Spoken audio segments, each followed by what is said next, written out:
Dajjal adalah seorang manusia pendusta dan penebar fitnah terbesar yang lahir dari keturunan Yahudi atau Yahusa. Dalam berbagai riwayat, Dajjal kelak akan dibunuh oleh Nabi Isa, alaihissalam atas izin Allah Ta'ala di akhir zaman. Peristiwa ini menjadi salah satu tanda-tanda terjadinya hari kiamat. Dajjal bukan jin ataupun makhluk lain, tetapi ia manusia yang ditangguhkan ajalnya seperti halnya Nabi Isa, alaihissalam. Dajjal lahir di negeri Samira atau juga dikenal dengan sebutan Samaria, negeri kecil di Palestina warisan Nabi Sulaiman. Negeri Samira ini berasal nama seorang dari Bani Israel, Musa Samiri, pembuat berhala sapi emas. Ia pengikut Nabi Musa, alaihissalam yang kemudian sesat dan menjadi salah satu tokoh kafir yang disebut dalam Al-Quran. Dajjal lahir dari seorang ayah dan ibu keturunan Yahuza atau Yahudi, yang 31 tahun tidak dikaruniai anak. Ketika lahir, Dajjal menjadi anak yang paling menyengsarakan kedua orang tuanya, sebagaimana digambarkan oleh Rasulullah. Ayah dan ibu Dajjal itu melewati pernikahannya selama 30 tahun tanpa melahirkan satu anak pun. Kemudian lahirlah dari mereka seorang anak laki-laki yang buta sebelah matanya. Ia menjadi orang yang paling berbahaya dan paling sedikit manfaatnya, bagi kedua orang tuanya dan bagi umat manusia. Kedua matanya tertidur tetapi hatinya tetap terjaga. Keluarga Dajjal, ayah dan ibunya adalah penyembah berhala. Mereka menyembah berhala berbentuk sapi betina. Menurut Dr. Isa Daud dalam bukunya, Kemunculan Dajjal di Segitiga Bermuda, Dajjal lahir 100 tahun sebelum kelahiran Nabi Musa, alaihissalam. Ada yang menyebutkan cikal bakal Dajjal lahir dari nama Musa Samiri si pembuat berhala sapi emas. Dajjal kecil sengsarakan orang tuanya sementara dalam buku, Ihsaru Masih Ad-Dajjal, disebutkan, Dajjal lahir dari hasil hubungan ketika ibunya sedang menstruasi, lalu terjadilah kehamilan sebagai pengaruh perbuatan iblis. Dikisahkan, pada malam yang menakutkan diiringi hembusan angin dan hujan lebat, pasangan suami istri itu mendengar suara dari patung sapi betina yang mereka anggap sebagai Tuhan mereka. Kemudian patung itu memberitahu kepada mereka akan kelahiran seorang anak. Setan mengetahui keinginan suami istri itu mendambakan seorang anak laki-laki.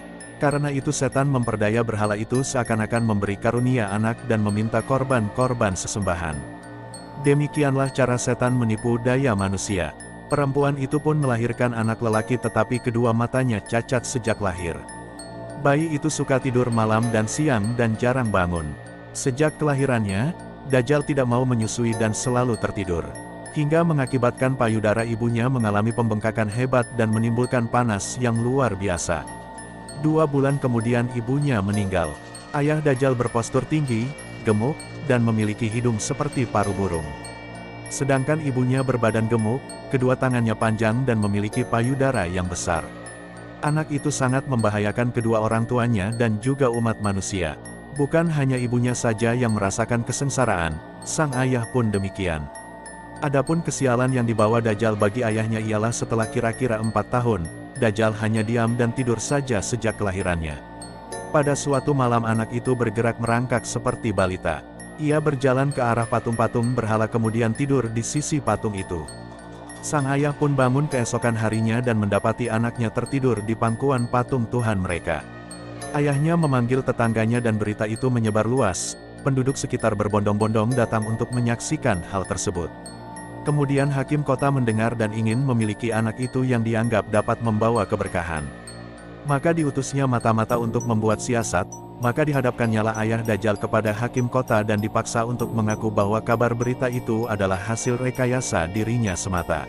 Akhirnya, ayah Dajjal dipaksa untuk mengaku bahwa dirinya lah yang telah mengangkat anaknya dan menaruhnya di pangkuan patung sapi itu. Karena ayah Dajjal menyangkal tuduhan itu, ia dipenjara dan disiksa. Sementara Dajjal diambil oleh hakim dan dirawat di dalam istana. Dalam menghadapi siksa di penjara, ayah Dajjal tidak kuat sehingga ia terpaksa mengakui kebohongan itu. Setelah ia mengaku, ayah Dajjal pun diusir. Maka tinggallah ia sebatang kara karena ulah anaknya itu. Dalam keterasingannya itu ayah Dajjal meninggal dalam penderitaannya. Setelah berada di dalam istana selama kira-kira 1 tahun 1 bulan, negeri Samiri dilanda bencana dahsyat. Allah Ta'ala memusnahkan negeri itu karena perbuatan penduduknya menyembah berhala dan maksiat yang melampaui batas. Kemudian Allah memerintahkan Jibril menyelamatkan anak itu dan membawanya ke sebuah pulau terpencil yang terletak di tengah-tengah lautan luas yang disebut Laut Yaman. Pulau yang didiami Dajjal ini dikenal dengan nama Jazirah, As-Suban Ar-Rahib wa Ad-Daba Al-Halba, yakni sebuah pulau yang terdapat ular mengerikan dan hewan berbulu tebal. Hewan melata yang berbulu lebat inilah yang menjaganya selama Dajjal mendiami pulau itu. Hewan ini disebut sebagai Al-Jassasah yang bisa berbicara layaknya manusia. Pulau itu berukuran kecil, bagaikan tumpukan bebatuan. Pulau itu terpisah dari gugusan pulau-pulau yang banyak jumlahnya. Dajjal sepanjang hari sepanjang tahun selalu tidur layaknya penghuni gua. Untuk diketahui kisah Dajjal ini tidak ditemui dalam riwayat yang sahih. Adapun kebenarannya kita masih membutuhkan referensi yang sahih selain yang diceritakan oleh buku-buku dan literatur di atas. Jika memang kisah tersebut benar adanya, maka kita memohon kepada Allah Ta'ala agar diberi rahmat dan taufik sehingga bisa selamat dari fitnah Dajjal di akhir zaman nanti.